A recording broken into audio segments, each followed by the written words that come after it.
Let's continue our meeting. Please invite Hrabynskyi Mykhailo Ihorovych into the room.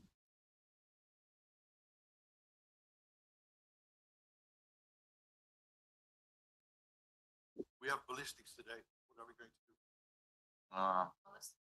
do? Usually they missed. Yeah. Right to the air.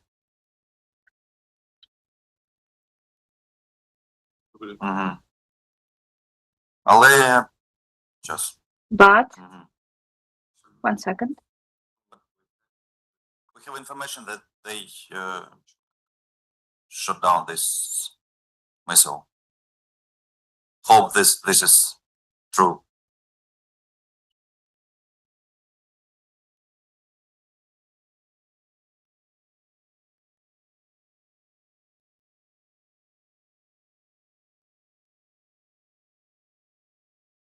So, what do you think? Can we start, or we will wait?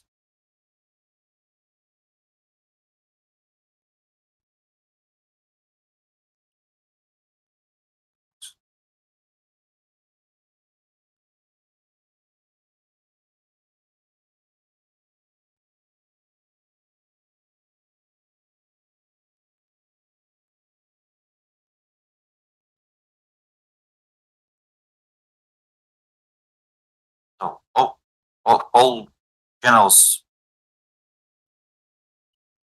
say that there is no, right now, any missiles. Okay, we will start then.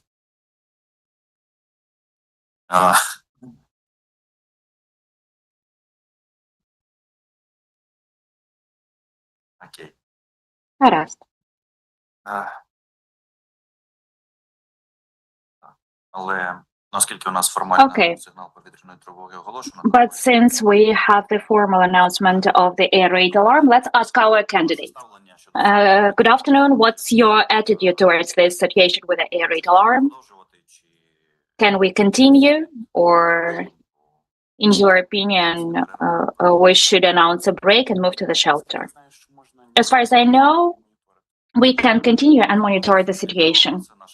Yes, as a rule, that's our standard practice. So, of course, we are paying attention, we are monitoring, and if we have information that this threat is more serious, then we are stopping. So, you do not object? No. Okay. Let's continue? You don't mind? Okay, let's continue. So we're considering the issue of compliance of candidate for the position of the judge of the highest corruption court, Hrabynskyi Mykhailo Ihorovych, with the criteria set out by Part 4 of Article 8 of the law of Ukraine of the high corruption court. We have present members of the PCIE, Hrabynskyi Mykhailo, chair remotely, members of the HQCJ of Ukraine. Ігор Кушнір, Руслан Мельник, Олексій Амелян, Андрій Пасічник, Роман Сападаш, Руслан Сидоровий, Сергій Чумак. Ви маєте право заявити. You have the right to request recusal, to submit motions, to provide explanations. Upon request of the chair to express objections and considerations, do you have recusal request? No. Okay. Thank you. The rapporteur regarding your candidacy is me. So I will announce a brief report of basic information. So, by the established deadline, Hrabynskyi Mykhailo Ihorovych submitted an application requesting admission to the competition. He was admitted to the competition. Mykhailo got respective scores during the qualification exam, in particular cognitive abilities, and the practical assignment of 127.75, and in total he got 366.33 points on the results of the qualification exam. There was conducted a special check. The respective information has been received from the respective public authorities, and there is no information that Mykhailo could not take part in the competition. with respect to the professional experience of the candidate. In 2014, he graduated from Ivan Frankov National University of Lviv and received a bachelor's degree in the jurisprudence. In 2021, he graduated from National University Odessa Law Academy and received the academic degree of the candidate of legal sciences. In 2024, he got the title of the associate professor. Since 2017, he has been the assistant of the faculty of the Department of International Law in Ivan Frankov National University of Lviv. Since 2019, he obtained the attorney's license, and then since 2018 and until now, he has held different positions, including assistant, associate professor of the department. For a short period of time, he worked in Mariupol State University part-time. As far as I understand, he also worked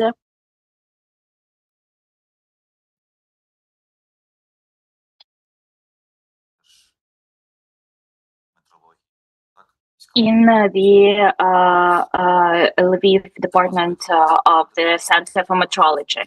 That's basic information. Would you like to add anything, or everything is correct?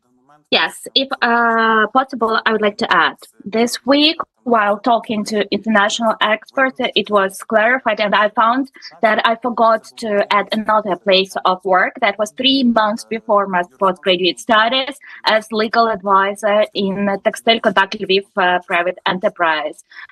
Since it was a long time ago, probably I mechanically forgot to mention that, but that is available in my employment record book, and that's uploaded. Okay, thank you. So basic information has been provided. Robert, over to you. Thank you, Mr. Chair. The rapporteur is John O'Sullivan. Please, the floor is yours, John. Thank you. Good morning, Mykhailo.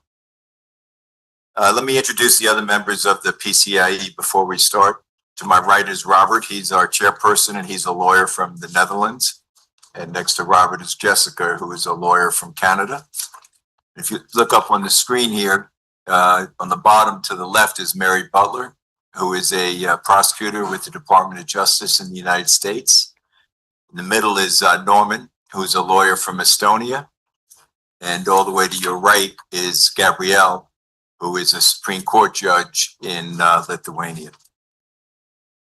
So I want to ask you some questions about your employment as an attorney to get started. My understanding is that between 2020 and mid-2025, you were head of the legal department at the Lviv Scientific and Production Center for Standardization, Metrology, and Certification. Is that correct? Yes.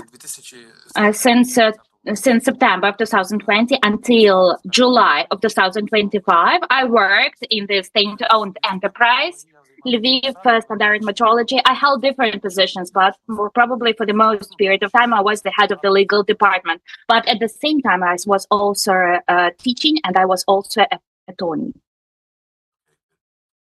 By the way, I forgot to introduce myself. I'm John O'Sullivan, and I'm a retired judge from the United States. So during the time that you were employed, I'm going to call it Lviv Scientific, you also had agreements dated April 21st, 2023 and January 8th, 2024 regarding legal assistance. Explain to me why you had separate attorney agreements with the company that you were working for.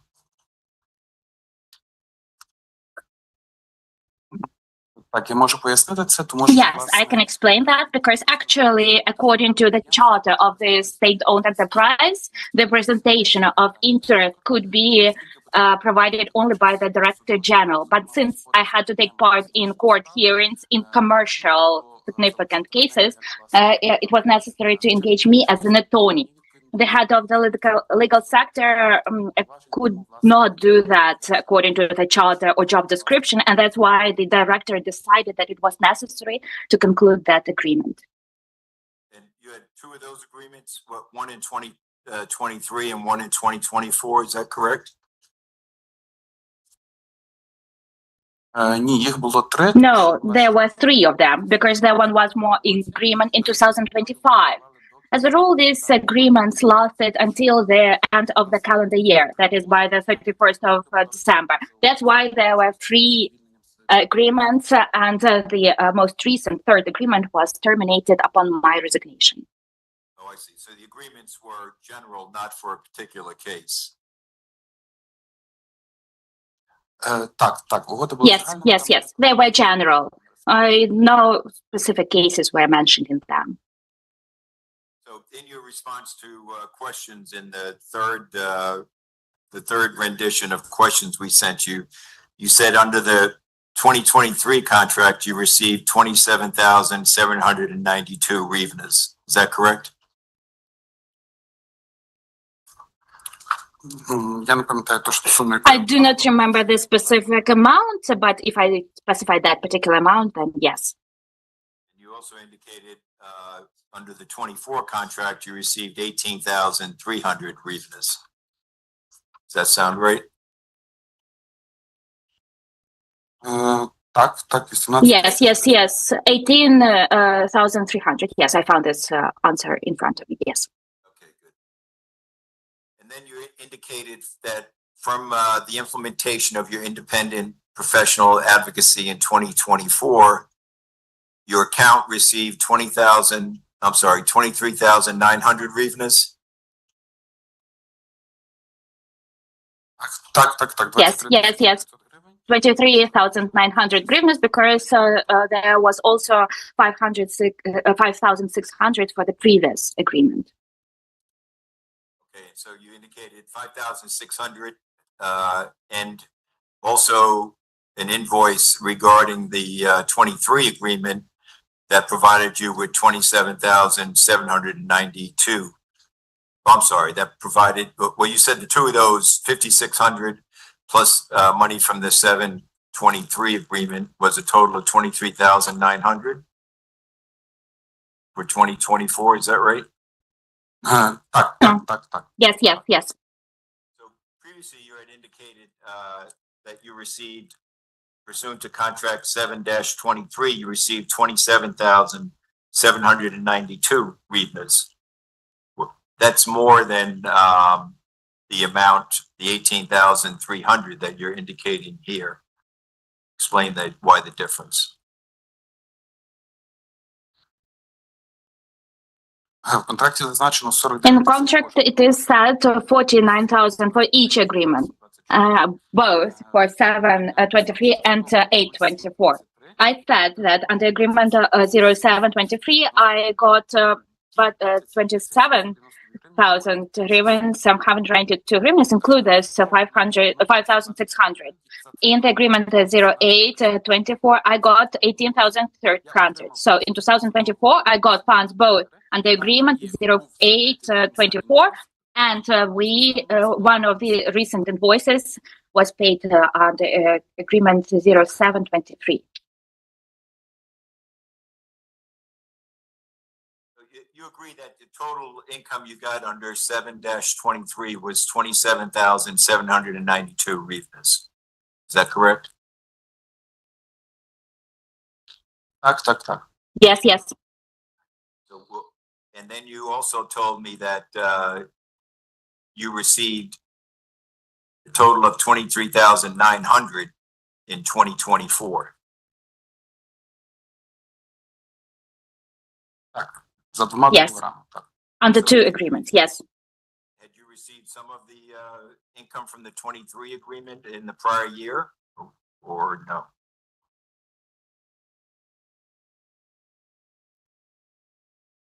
За угодою Under agreement 0723, I got income in 2023 and 5,600 in 2024.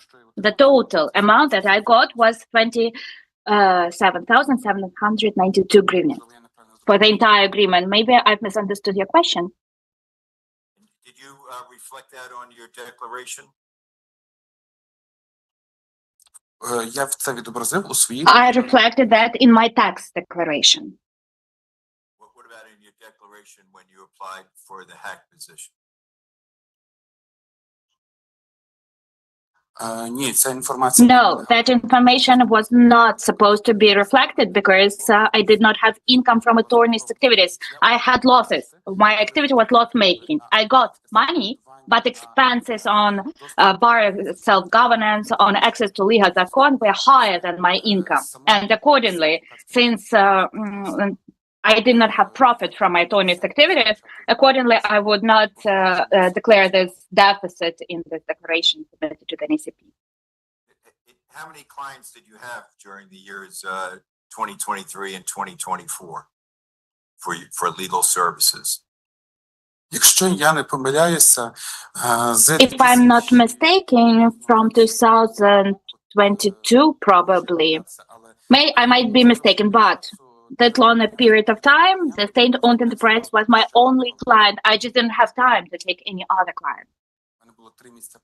I had 3 places of work, so I didn't have time to take more clients. And how much, for instance, in 2024, what were your expenses that you deducted from your income? У 2024 році Kodo.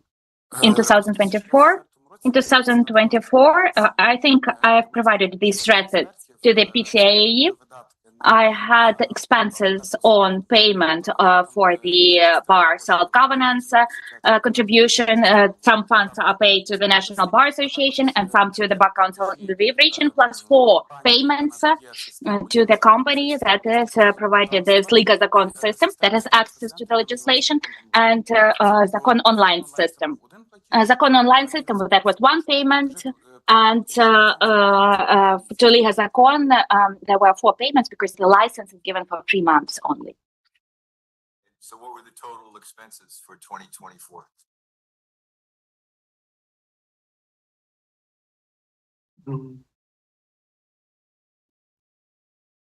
я зараз не можу. Right now, I cannot clearly name the amount. Expenses were definitely higher than income.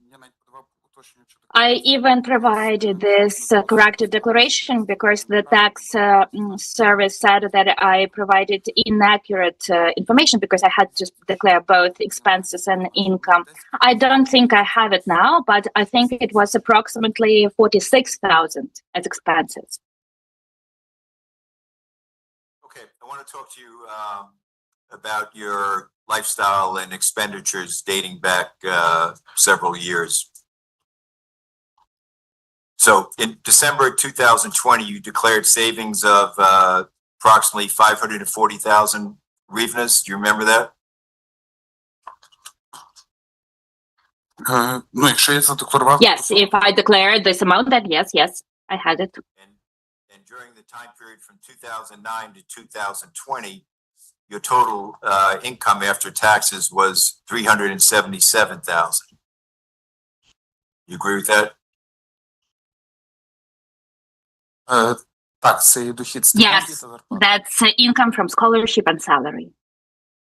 So can you tell me how you were able to save more money than you earned or than you had in those years? Так, я можу. Yes, I can explain. I have already provided this explanation to international experts. Partially, these were funds gifted to me by parents. In particular,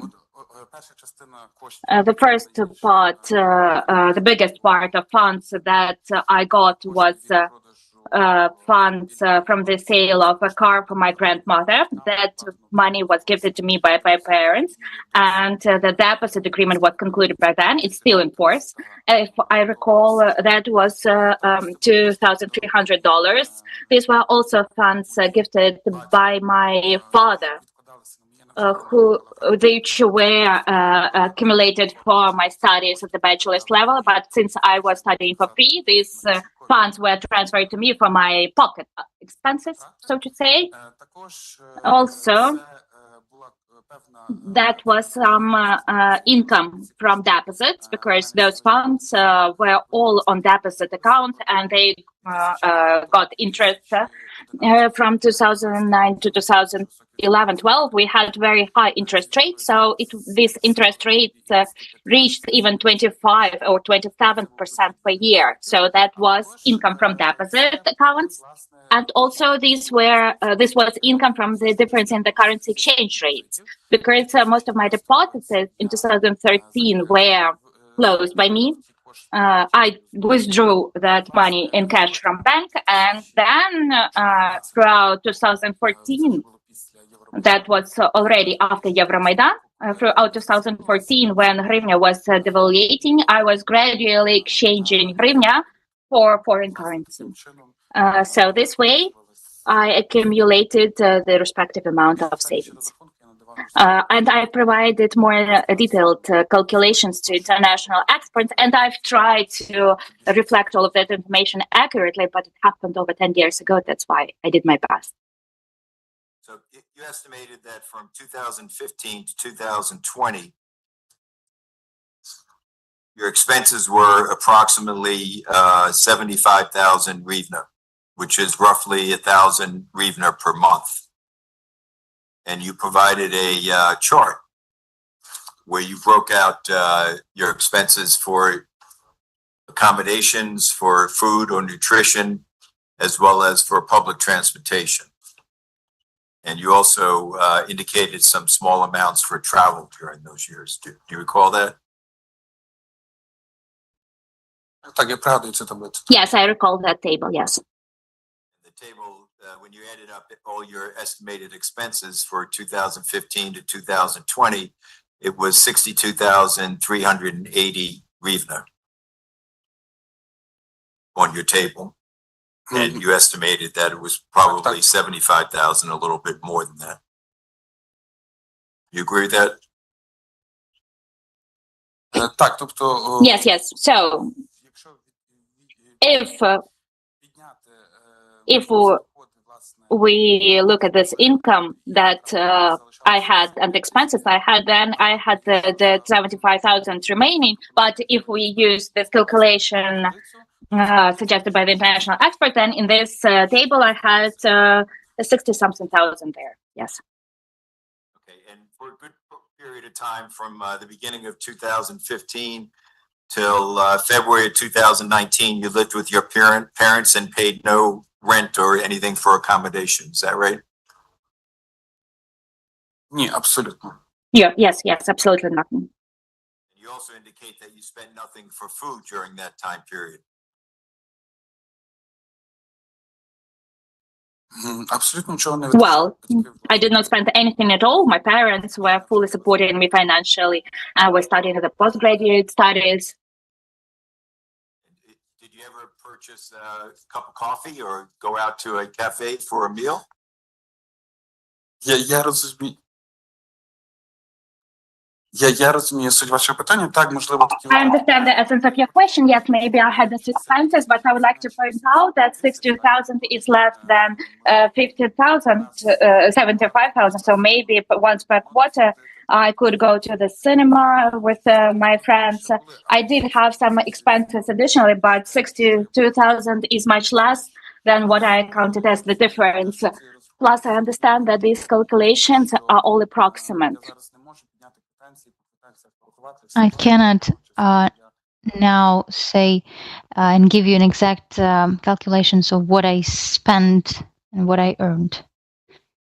So during the time period, January 2015 to February 2019, you estimated that you spent somewhere between 20 and 100 hryvnias per month.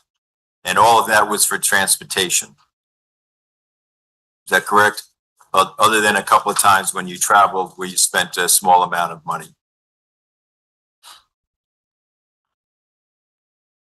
$20,000 на транспорт. 20 and 100. What was that amount? What do you mean 20 and 100?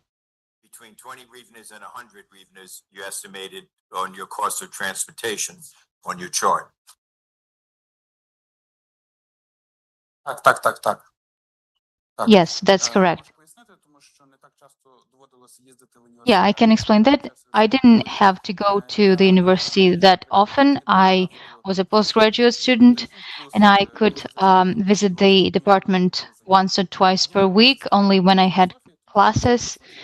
And back then, once or twice per week, we would have classes.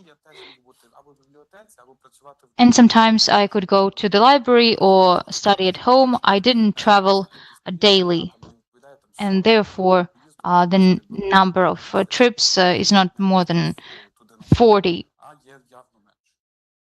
So it's It just seems hard to believe that even though you were a student at the time, that for a whole month, all you were spending was somewhere between 20 and 100 hryvnias.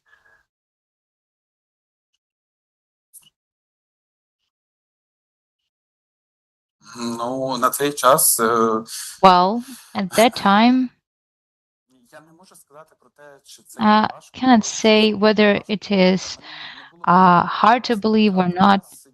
I didn't have too many spendings. I was writing my PhD, my thesis, and it was quite complex. I paid much attention to studying various issues. And when it comes to entertainment, some parties or movie theater or cafeteria, I didn't have that much time to do that. And my defense happened a bit later because I ended my postgraduate studies in 2020 and the defense happened in 2021. So I continued my work. I didn't have much time, honestly, and I liked it. I liked staying at home and studying. And when it comes to expenses, I didn't need to spend much. My parents, I stayed in my parents' place. My parents bought food, groceries. So they would prepare meals. And yeah, from time to time, I needed to. I would meet my friends. I would go to the movie theater, but it happened rarely. So some social part of my life was there, but it was limited because of the specificity of my thesis. After my defense, I started dedicating more time to socializing than before. In 2020, you indicated on your disclosure that you had 57 bank accounts. Could you explain why you had such a large number of bank accounts? Так, так. Власне, це були рахунки. Yeah, sure. So these were bank accounts in 4 banks: Universal Bank, Privatbank, Credo Bank, Oshchad Bank. What was my declaration in 2020? Some of my accounts there have been opened for some time, and I needed to state them in my declaration. Let's say deposit until June 1 was there, then it was extended. And I also had from 3 to 6 card numbers in each of those banks in hryvnia, dollars, and euro. And I also had internet cards, electronic cards, in order to make online payments. And I would transfer some money to my internet cards there. And the general amount is 57. I cannot say that I have fewer bank accounts. I actually have more of those. So the chairman is asking the candidate to speak slower. So I cannot say that I have fewer such accounts, but now in the declaration, not all the accounts should be stated. Only the bank details of the bank are stated. And I could be using 1 or 2 bank accounts in one bank now, because the other accounts, I closed them. Then also for fundraising, if you start fundraising with some bank, they open a new account for you. Another account could be opened for a deposit, for a loan. Then I also, I'm recalling now, I provided to PCI members a extract from my bank records, and part of those accounts were with names. So I would open those bank accounts for my personal needs, to have a transit account, or to get interest rate from deposit. So I order a deposit from a bank, and then they register a new account for me to receive the interest.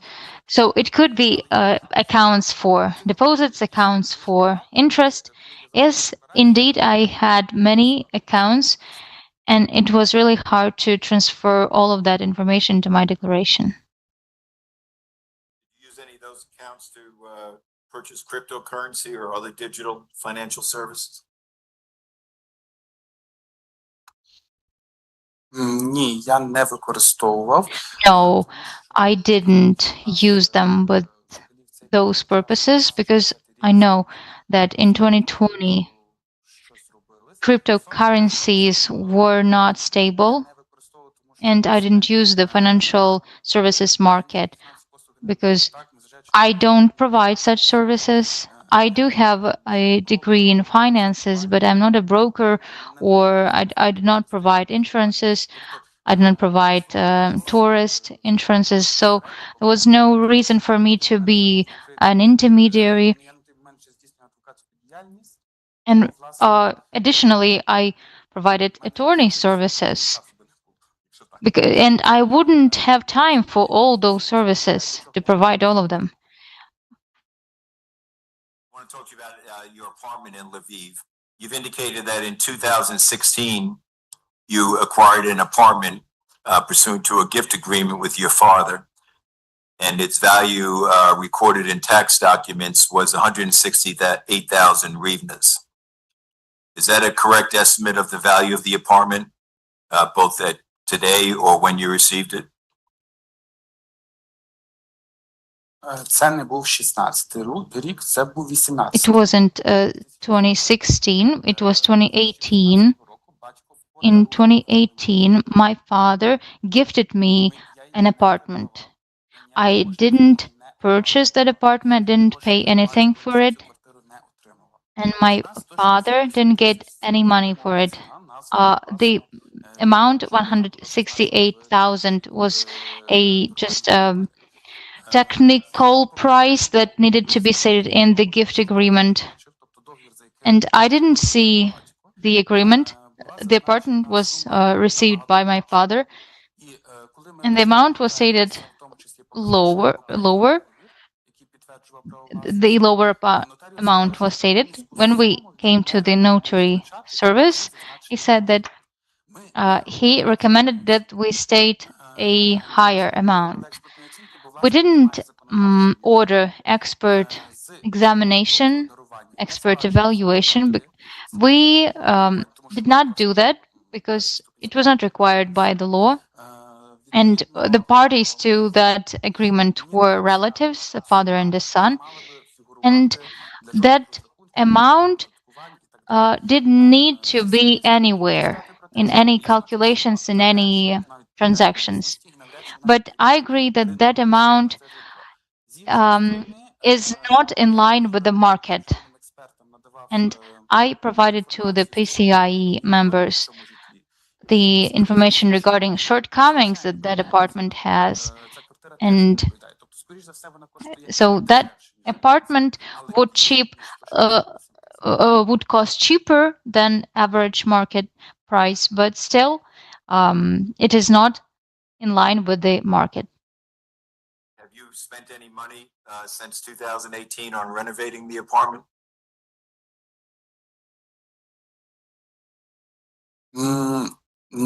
Ну, дивіться, якщо ми говоримо про якийсь Well, там look, поточний ремонт чи if ще we щось, talk то ні. about some current repairs, no, I didn't spend money on that. But when I needed to install some furniture, yes, I had some expenses up to 1,000 hryvnia for all the period. I didn't even paint the windows because the window frame because I want to keep them like they are and to economize on restoration or replacement. So, and if they will be painted, I will not get such a permit. So I didn't even do these works. So the only money you spend is 1,000 hryvnias on furniture?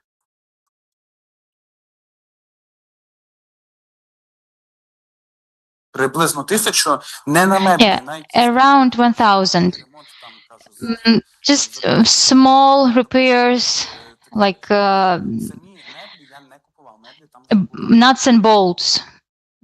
Let's say like this. Right, let me ask you one final area. You're currently participating in a competition for a local court judge. Is that correct?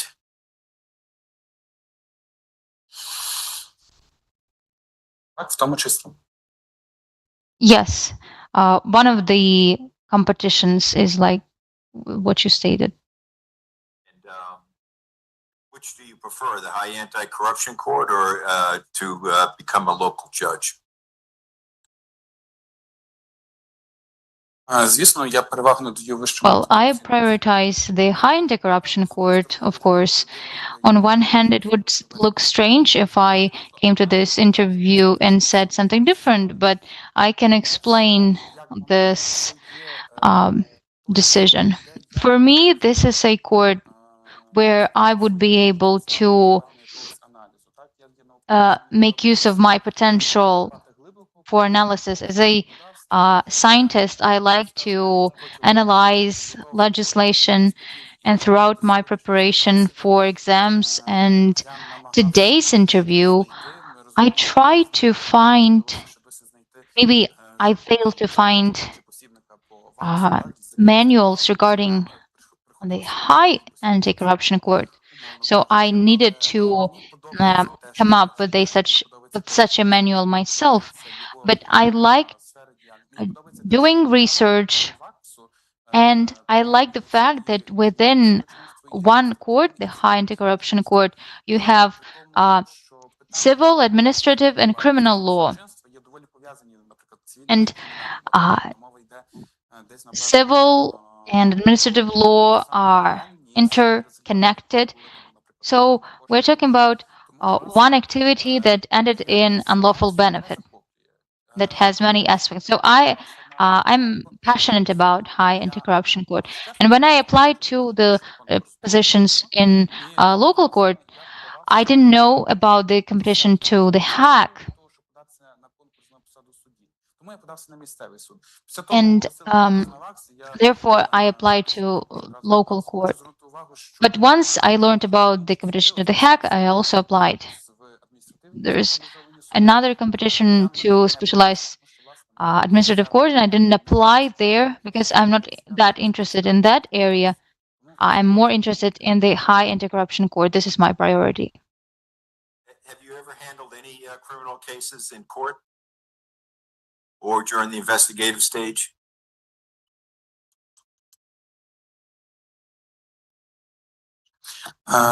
З кримінальними справами в мене не дуже великий So criminal cases, I don't have too much experience in this area. I provided primary legal assistance. That is other than court representation. I also participated as the head of the legal department in a case when investigators requested temporary access to documents. So I participated in pre-trial. And when talking about criminal cases in court, I witnessed them during my internship, but I didn't participate in criminal cases as an attorney before court. Have you ever defended any clients at the trial stage? In either civil or criminal cases? В цивільних справах так, в господарських справах I так. defended my clients in civil cases, commercial cases. I haven't represented clients in criminal cases. Okay, thank you. I have no further questions at this time. Thank you, John. I have a few further questions for you. The first question is that, in fact, you had in your whole life only one client, which is this company. Ні. Це неправильно. У мене було більше No, клієнтів. it's not that. I had more clients. Part of my clients, I provided consultations to them. So after my dismissal, mostly, and before I started working at the state enterprise, I had my first case, my first client, about the cancellation of a court ruling, then a seizure of parental rights, a deprivation of parental rights, and that was not related to the enterprise. You have done. That means that you generate income from that, from those advisors.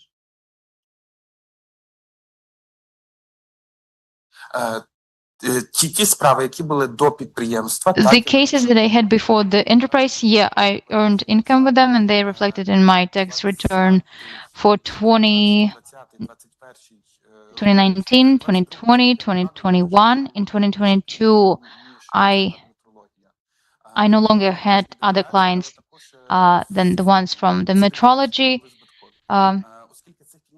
Institute. And if we take this period, I have had 3 clients per year, approximately. I may be mistaken. But maybe no criminal case whatsoever. Не було. No, there were no criminal cases.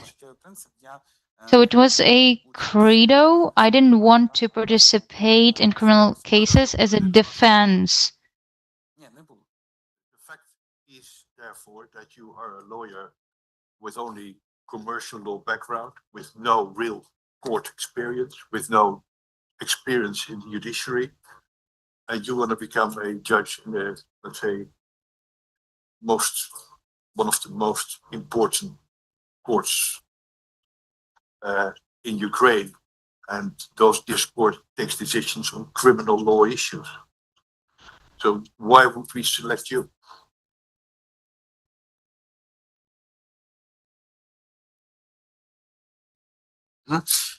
Так, дякую за запитання. Thank you for this question. So, in fact, when talking about criminal law, I didn't handle criminal cases, but I believe that I can participate in this competition, and based on the law on the Hague Court,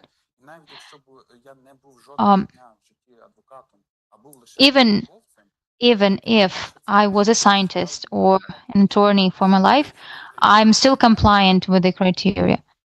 Yes, you are, but we have to decide whether you are competent to do this work. That's one of the criteria we have to apply. Окей, в мене дійсно... Okay, so as I said, part of my cases pertain to primary legal aid, preparing documents for proceedings, pre-trial, but I haven't been a judge for one day, which would have been useful. But it's impossible to become a judge unless you haven't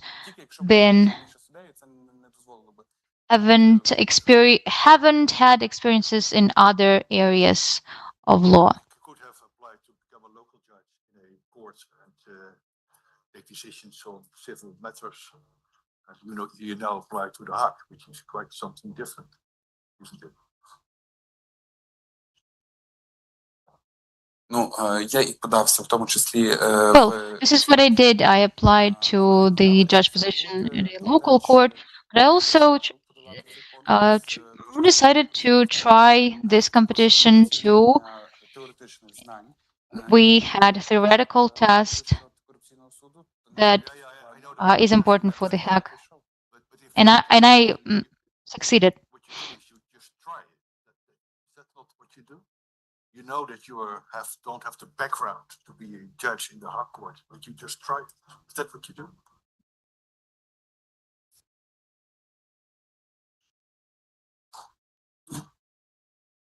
Ні. Це не те, що питання, що мені лише No, it's not that I'm interested in trying it out.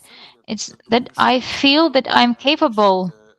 I'm capable to handle cases that the hack court will have, and I can manage the workload and the responsibility implied with this court. Okay, thank you.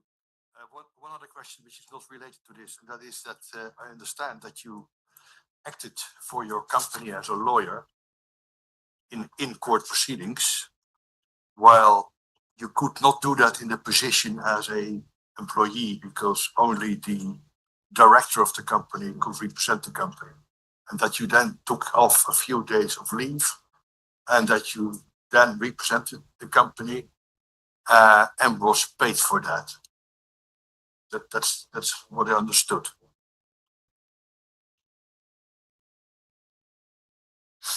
Так, я був начальником юридичного So секту. I was the head of the legal department. As an attorney, I represented the company in court proceedings. Yes, it happened. But it is important to say that in the days when I performed my functions as an attorney, I was on my leave from the enterprise in order not to to have it crossed. And apparently you believe that if you take leave, that then you apply with these rules in the company that you are not allowed to represent this company, that you get an instruction and that's sufficient.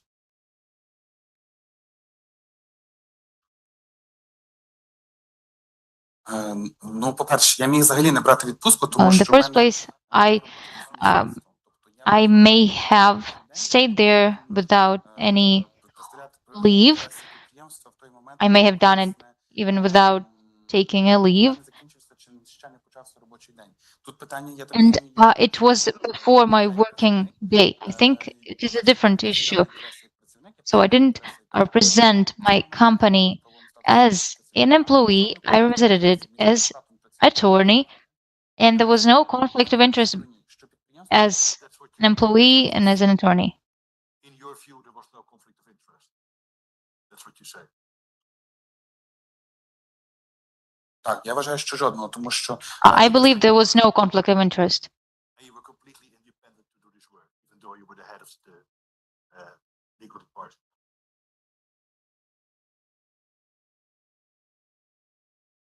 так, абсолютно, це була важлива Yes, absolutely. I was independent. It was a condition of one of the conditions of our contract. But that's something And- you decided for yourself, that you are not that you are completely independent by taking off a few days of leave. That makes you independent in your view. Я був абсолютно незалежним. I was absolutely independent as an attorney, and I handled the enterprise as my client. No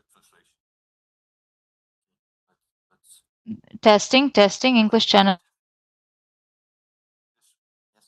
English testing. Can you confirm? So I had a contract signed with my enterprise as a client, and the client agreed, accepted the client. If the client encroached my independence, I would have refrained from that deal, and I wasn't reporting as a head of the legal department. I was an attorney. But in my idea, it seems to be a construction, because how can you be independent if you are the head of the legal department?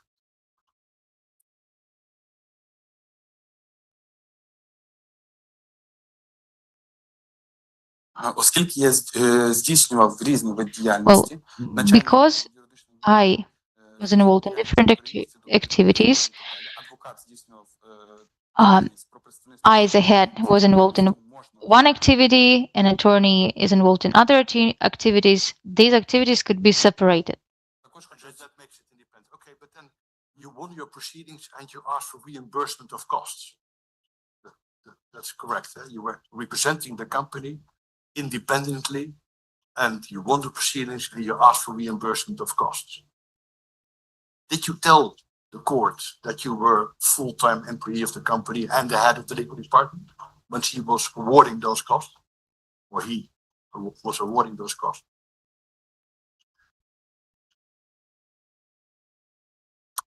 Так, тому що майже в кожній справі... Yes, the court was informed of this situation, and the court in each case stated that because a contract of legal aid was had been concluded, and I only represented the client as an attorney, that was possible. I have some questions. I'd like to continue asking you some questions about the matter that Mr. Robert was just speaking to you about. So, when you changed status from being an in-house counsel employee to representing your employer as their lawyer, did you how many days did this change of status cover?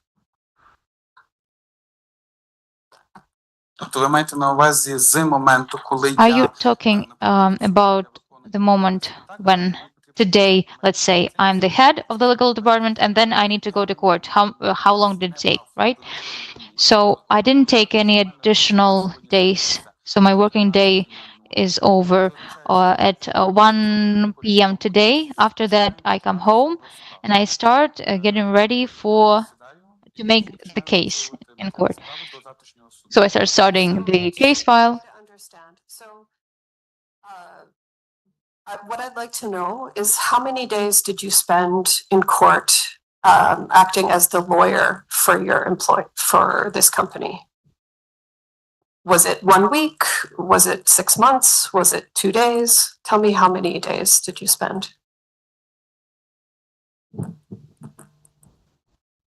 Якщо взяти сукупну кількість днів, коли So if we take the general amount of days, number of days when I represented that company,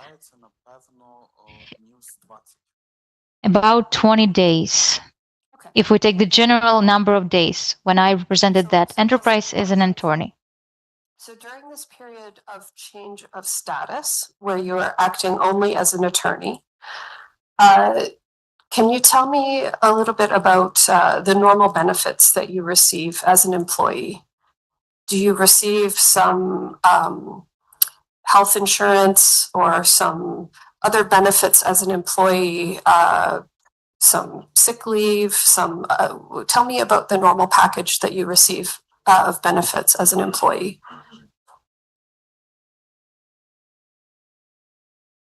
Perhaps the translation will not be clear. Це трошки довго йде трошки переклад.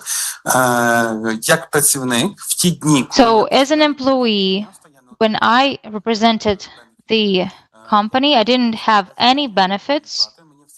I was on a leave without salary.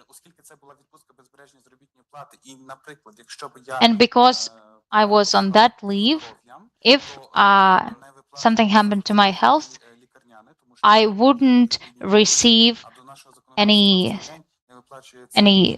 assistance. So I couldn't be eligible for sick leave benefit. So I didn't have any social guarantees during those days. Maybe it was only a guarantee that I will keep my working position. As head of the legal department, or were you only on leave? Did you fully quit your position and then you were free to act as an attorney, or were you only on a temporary leave?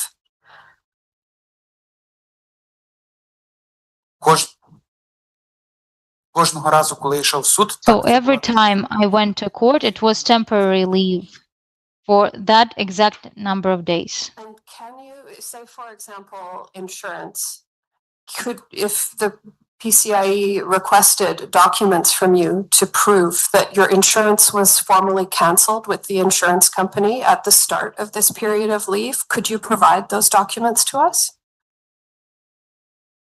Your benefits and insurance, could you provide some document from the external third-party insurance company that would show that you were no longer receiving those benefits?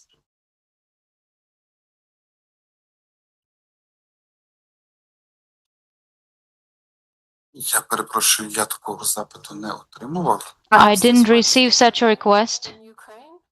No, you did not receive. I'm asking hypothetically, you have not yet received this request. Hypothetically, do those documents exist if we were going to ask for them?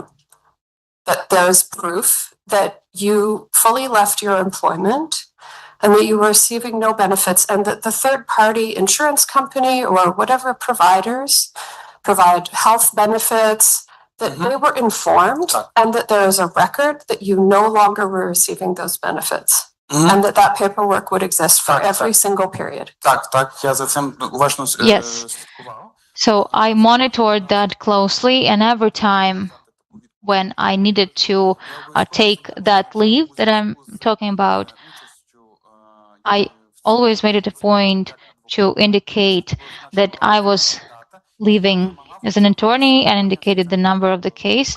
And even though at our enterprise it was not a practice,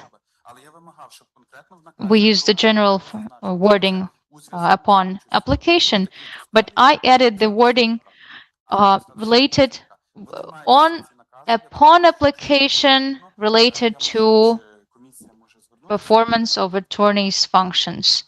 And I think, yes, we can get such proof. Of the legal department, do you supervise other employees?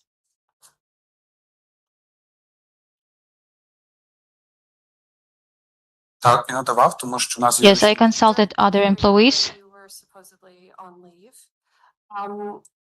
Were there any, were there any situations where there were human resources situations that needed to be handled with those employees? Ні, мене в цей день чисто фізично не було на роботі. No. When I was absent from workplace and when I go to the court, I just switch off my mobile phone and I don't answer any calls, and I didn't talk to employees during my leave, and I wouldn't like it, and I'm on a leave without salary. Back to you, Mr. Chair. Дякую. Питання, які стосувались майнового блоку. So the questions that were related to that block, our colleagues already asked them. I'd like to specify which year your father acquired the apartment in Lviv. So my father acquired it before my grandfather died, before 2014. Ще раз, будь ласка, ви вже частково пояснювали. Можете Can you please explain again, concisely, summarizing?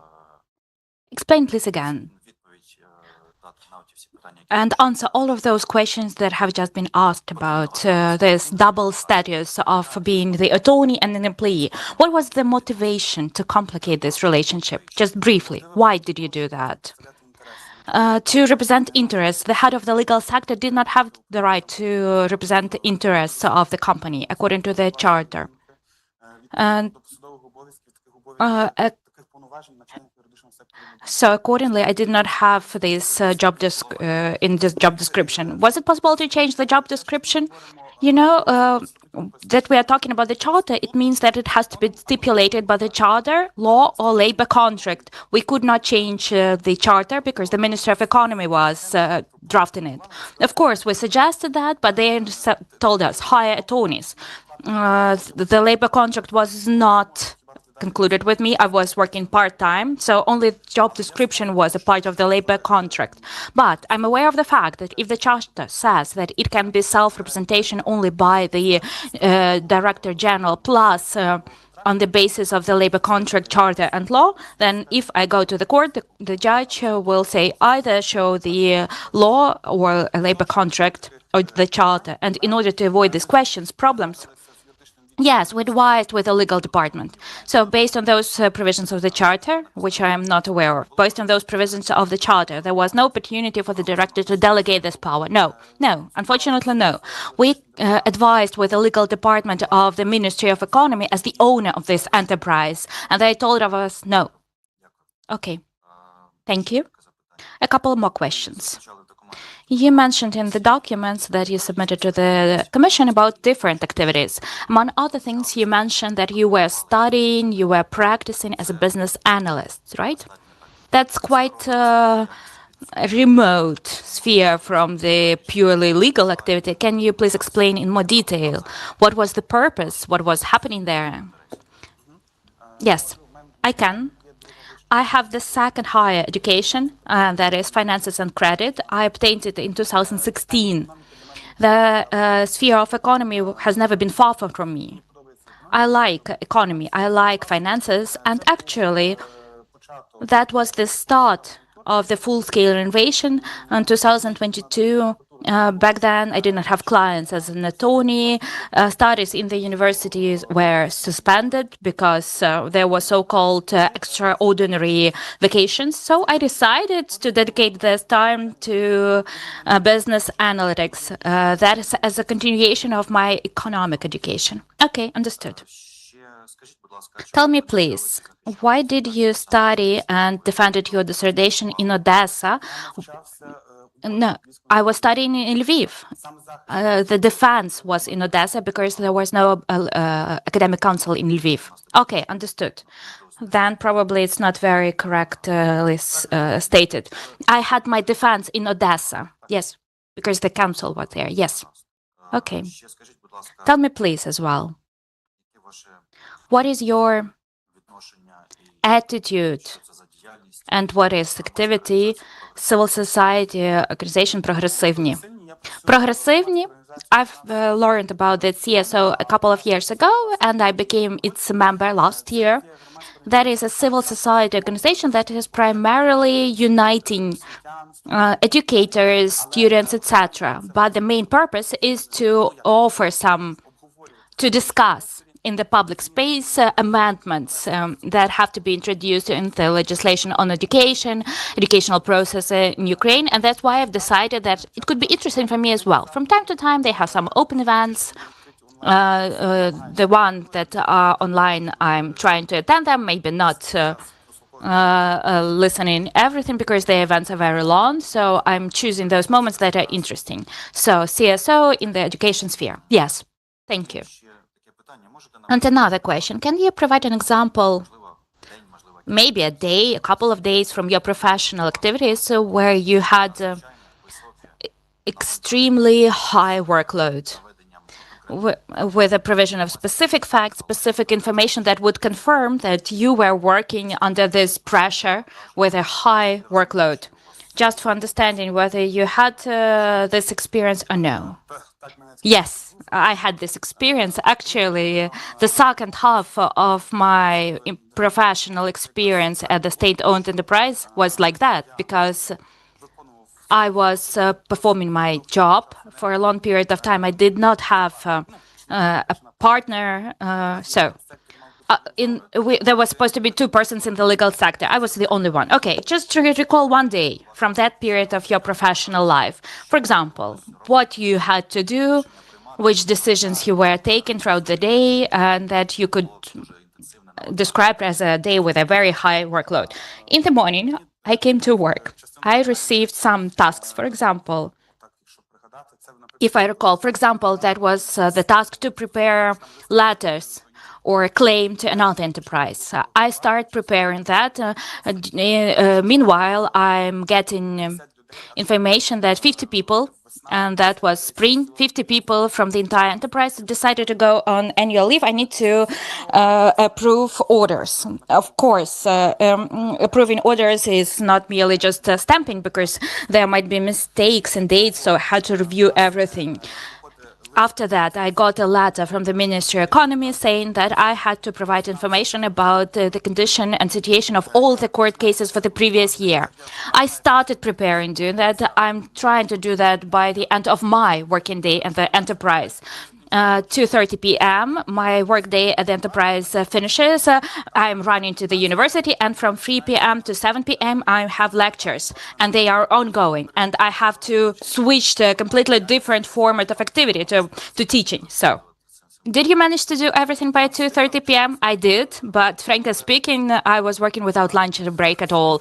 Together with a lunch break, I had to dedicate all of that time to do that.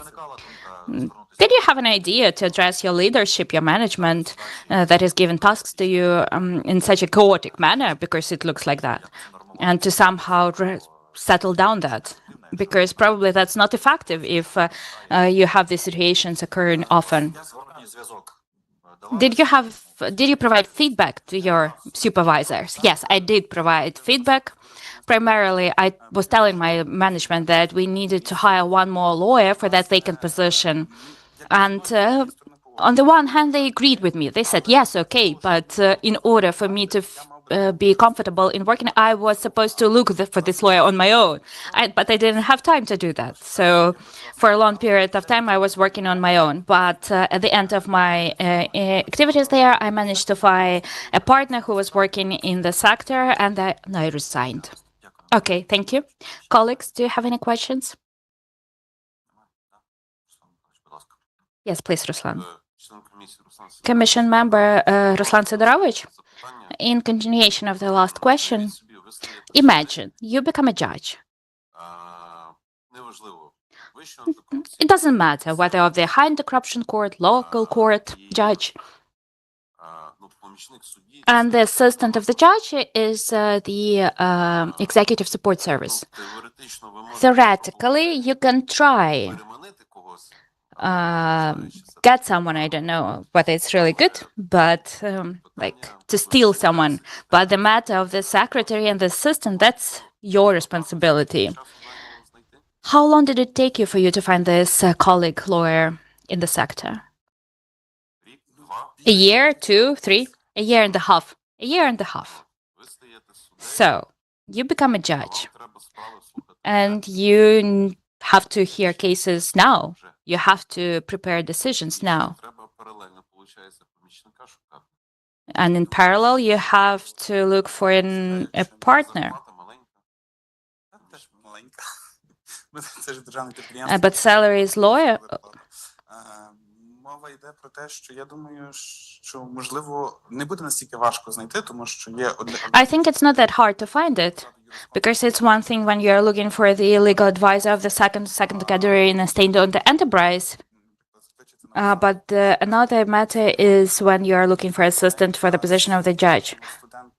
I think that even for the yesterday student, of course, not recent student, because there should be professional experience, but for the recent student, graduate of the legal university, probably it would be a good career pathway for many, but not for all. Okay, I just was curious to hear your opinion. Thank you.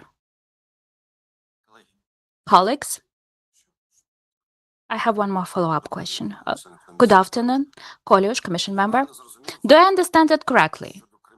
With respect to criminal proceedings, you took part only as an intern, right? Not only as an intern. No, that someone came to your enterprise.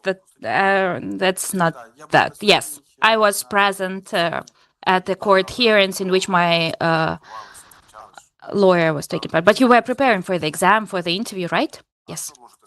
What can you tell me about the subject matter jurisdiction of the anti-corruption court? As far as I understand the subject matter jurisdiction, of the High Anti-Corruption Court is about Article 33 Prim 1. So here we are talking about criminal offenses and offenses related to corruption, criminal offenses and corruption-related offenses. That's if we are talking about within the framework of the criminal process, and about the list. There is the list stipulated in note to Article 45, and moreover, some corpus delicti are also mentioned in Article 33 Prim 1. If we classify all of these offenses, that's some offenses committed with the use of official position, that is possession of firearms, precursors, drugs, etc. That's the part that actually can be committed only because of the official duty for it to classify it as a corruption offense. Also, it can be a crime related to abuse of powers by different persons, including officials, including abuse of power. That can be also some embezzlement, appropriation of funds, bribery, receipt of unlawful benefits. Here we're talking about such subjects as officials, employee of a private enterprise. We may have the auditor and other notarius and other persons. Okay, basically I understand your point. What about such a participant as a criminal proceeding as a whistleblower? Do you know about that? Whistleblowers are mentioned in the law on corruption prevention. And what about the criminal procedure code? The criminal procedure code, I don't remember that, frankly speaking. No. Is there envisioned remuneration for the whistleblower for notification about the criminal offense? As far as I remember from the legal gazette, yes.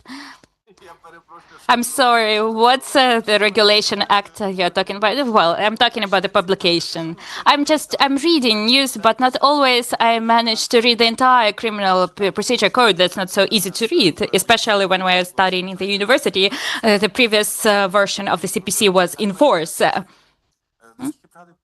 If I remember, yes. It's envisioned by the CPC. I'm telling you just. If you do not know whether it's envisioned or no, then next question will not be asked. Okay. Thank you. Yes, Mr. Roman? I have one short question to you that's about the representation of interest. Yes, Article 4 of the Charter of this enterprise really says that the enterprise is taking part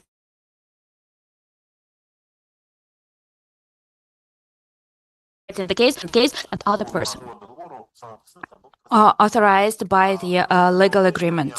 I have one follow-up, given the legal positions of the Supreme Court. Did you have in your job description this duty to ensure representation? No. I provided an expert from that to the PCAE, and no, it was not mentioned there. Okay, thank you.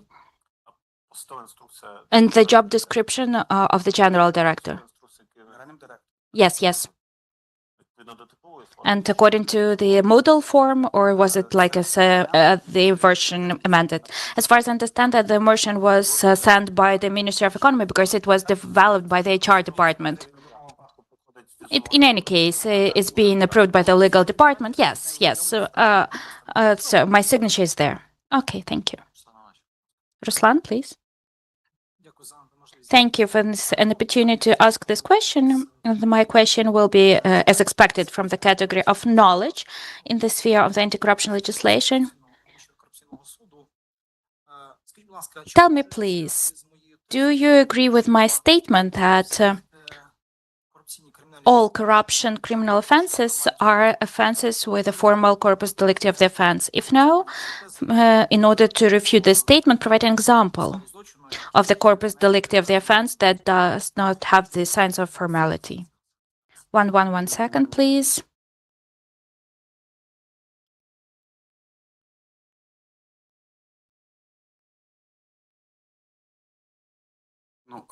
Well, I think that most of them are like that. Okay, I will follow up my question. Which corpus delicti of the offenses are formal, are considered to be formal? I will try to recall that. Maybe provide the definition. Maybe that definition will correspond to some of them. Okay, that's the corpus delicti of offenses that are not. No. The ones that are. I cannot provide this definition right now, sorry. Okay. I cannot form my thoughts into a statement. Okay. Thank you. Colleagues, do we have any other questions? No? Mr. Robert, maybe you have some questions. No, thank you, Mr. Chair. Okay, then. Mr. Mykhailo, you have an opportunity to address the Commission, the PCIe members. Maybe you would like to add something, please? I would like to express my gratitude to Commission members, to international experts. I would also like to express my gratitude to those consultants as assistants of the international experts whom we do not see now, but who also help to find information. I understand that extremely significant work regarding the improvement of the judiciary system is being done. I'm very happy to be here with you today, and I highly appreciate your work and the efforts that you are applying. Thank you so much. Thank you for your participation in the interview. Now I'm announcing the interview over. Goodbye, and I'm announcing a break. Thank you.